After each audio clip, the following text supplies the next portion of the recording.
1-1 for playoffs. That's not too bad, right? You know, Cloud9 still can make the Worlds. It'll just be at the cost of somebody, probably TSM.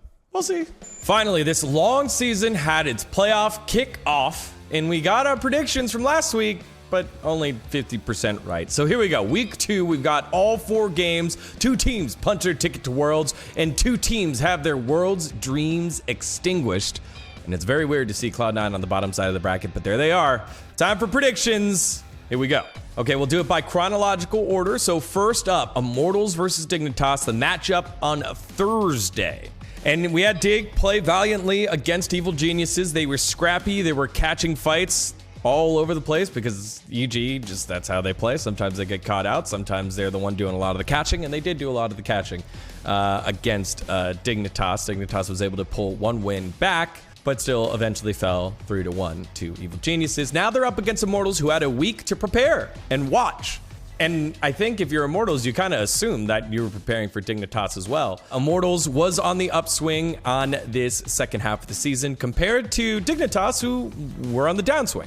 But as much as that narrative seems to be true, because everyone highlighted Immortals kicking things off at the beginning of the split with the best start to the season, there was only a 1-game difference between the 2 teams. Dignitas went 12-15 compared to Immortals, who went 13-14. So only a 1-game difference, but man, narrative, the way things are spun, how much that really showcases what the actuality is, more important sometimes than the actuality. So pretty interesting stuff here. I, for one, am someone that is buying into the Immortals hype.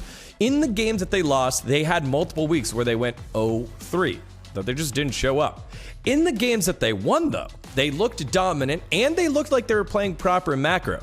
As long as you don't have those instances where Insanity or Xerxes, but most of the time Raze, forgets how to play League of Legends, runs into the other team, then Immortals looks like a team that knows how to play macro. Again, Revenge looks like one of the best rookies in the league, one of the best young players in the league, in comparison to Fake God, who was the former best young player in the league, winning Rookie of the Split before when he was on 100 Thieves, mainly because there wasn't a lot of competition at that time, but still considered a young North American top laner. I think top lane is a place that you can start finding some wins if you're Immortals, and Revenge being a player that you can rest your hat on and put him on some carries and see how he does.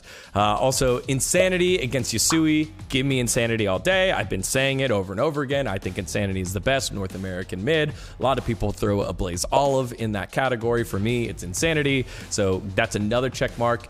The wrinkle that Dignitas can do, though, I don't think they will, is that they could take Soligo out of the hyperbolic time chamber known as Academy, because they said they wanted him to get more games, more reps in, and throw him in against Insanity.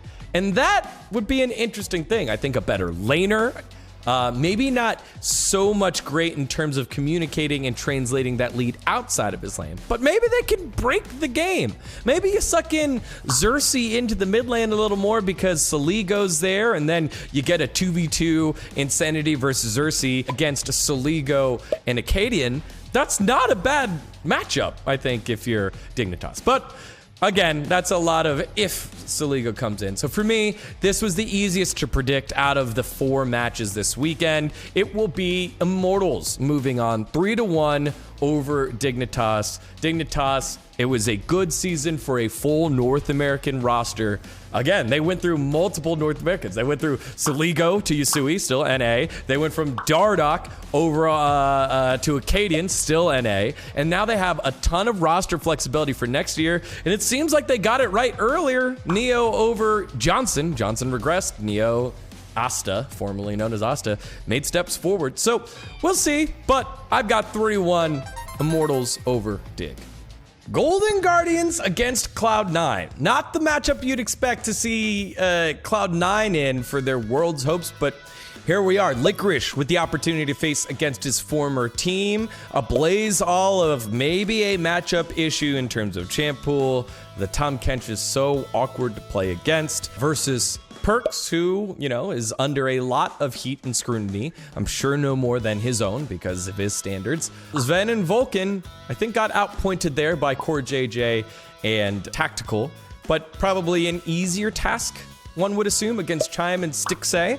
So you think Cloud9 takes this one, and my co-hosts over on FaceCheck believe these are 3-0s.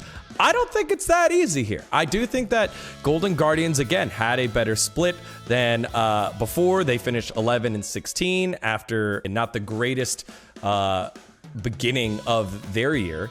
And so I think for Golden Guardians, you know, the key is going to be in that bot side of the map. Stixay against VENN. They've done battle multiple times when they were both wearing different jerseys, TSM and CLG, then CLG and Cloud9, and now Cloud9 and Golden Guardians. And I think that is a way that they can get a lead. I think a Blaze Olive, if he can just hold lane against Perks, and maybe we get Chime roaming around the map. We've seen Perks be susceptible to multiple ganks just because he's playing too aggressive or he's not able to correctly time when those ganks are coming on in. It has been punishable. So, with all that said, I still got Cloud9 3-2. I'm not crazy. I think Cloud9's story doesn't end here. I think Golden Guardians feels good. But give them 2 games and put a huge scare into Cloud9, and this is the wake-up call for the rest of their run to Worlds. We'll see. I mean, Cloud9's running out of time to turn it on. However, to be fair to Golden Guardians, who are 1-4 against Cloud9, the only win against Cloud9 was at the beginning of the summer split. So it's been a whole lot of changes, a whole lot of patch changes since then. So we'll see what happens here with Cloud9 against Golden Guardians. But I got it 3-2, much closer than what everyone else has it. All right, time for the big matchups. The one for Worlds, Evil Geniuses and 100 Thieves. 100 Thieves coming in as the number 2 seed. Evil Geniuses number 3. Evil Geniuses take care of business. They got Jizuke, he's all pro. You got the second team all pro, in my opinion, with Abadage right behind him. But then you look down on the bottom side of the map, you got FBI, who was first team all pro. I've had Danny second on my ballot as the second best AD carry in front of Sven. So it's going to be a great matchup. These two teams lock up well. However, the trends of these two teams have been different. As much as Evil Geniuses have been hot over the summer and trending upwards, 100 Thieves, they started off hot. They collected a lot of huge wins, including that first place tiebreaker win earlier in the split against TSM that had them be the best team in the league. They started tumbling down a little bit. Closer was starting to get exposed in terms of his pathing. Someday hasn't been in the right form that we're used to seeing him be in quite yet. Abadage has been solid. The bot lane has been solid. Who he having himself probably one of the best splits as a support player and maybe out of his career. Things don't look as cut and dry as second versus third rated higher go with them. Especially for the fact that in this case, I think because Evil Geniuses were tested in their best of 5, which was one of the biggest criticisms that we had. They played a one main style of draft, and LS was saying a lot of the time, that gets exposed in best of 5 when you have to iterate the draft. League of Legends, I was talking to a lot of former pros, and specifically a great one, former all-star, Special recently.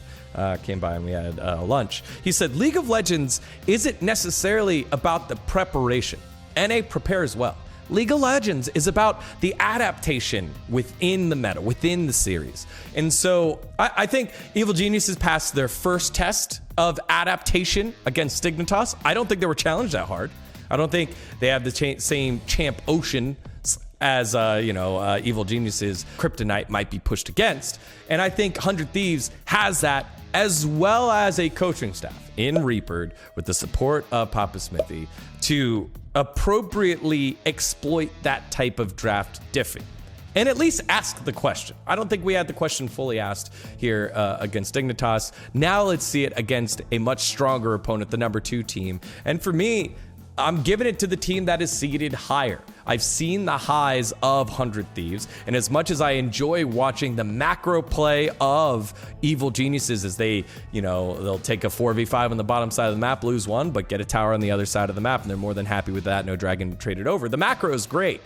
But when 100 Thieves takes over a game, it is suffocating. When Abadage gets himself on Akali, when he has his hands on champions that allow him to be a difference maker, then what happens to Jizuke, who, in all credit to him, had himself a great split. So we got to see the high highs that we've known that he possesses, but we've got accustomed to the low lows that have happened when you know, an aggressive player, a playmaking type player, as Peter Dunn likes to say, a European type mid, keeps flipping the coin and getting tails. So it really digs a hole for the rest of his team.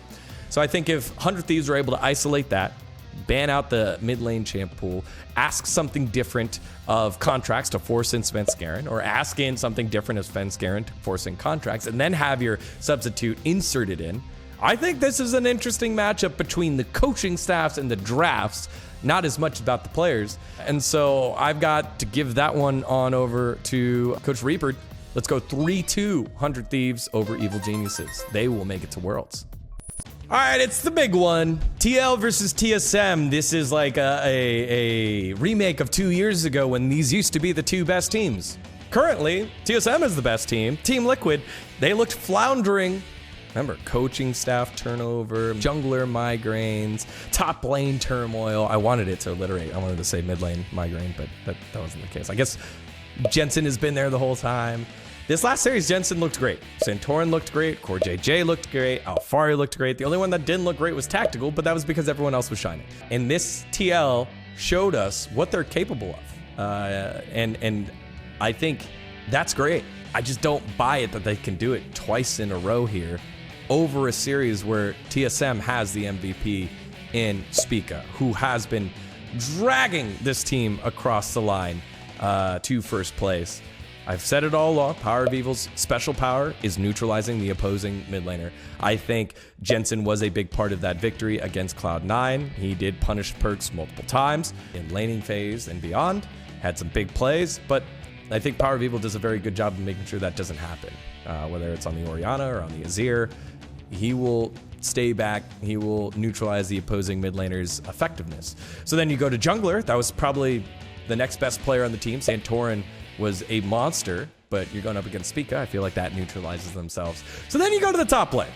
I'll take Alphari over HUNI, but I think HUNI at his best is better than Alphari. And so when you look at the consistency between those two teams, well, one of those teams is first place. They've been relatively consistent at the top. One of those teams just peaked at the right time. And so it was against a team Cloud9 that isn't necessarily in form. So I'm going TSM 3-2. 3-2 over Team Liquid. One of the few times where I select TSM to win. But I mean, just based off of their consistency and how much firepower is on that TSM team, and the fact that TL hasn't done it back-to-back yet. And they did try to, remember, at the end of the, you could say, oh, well, regular season, they're running with Armeo, they're running with Alphari. They did try to just snap the roster back together there at the last second for the final week, and it didn't look great. It looked more of the same. And then this playoff series came through, and then they look great. I'll take the consistency over TSM over the highs and lows of Team Liquid. They're going to Worlds, which means one of these three teams is going to Worlds. That means two of these three teams aren't, of Cloud9, Evil Geniuses, and Team Liquid. It's pretty crazy.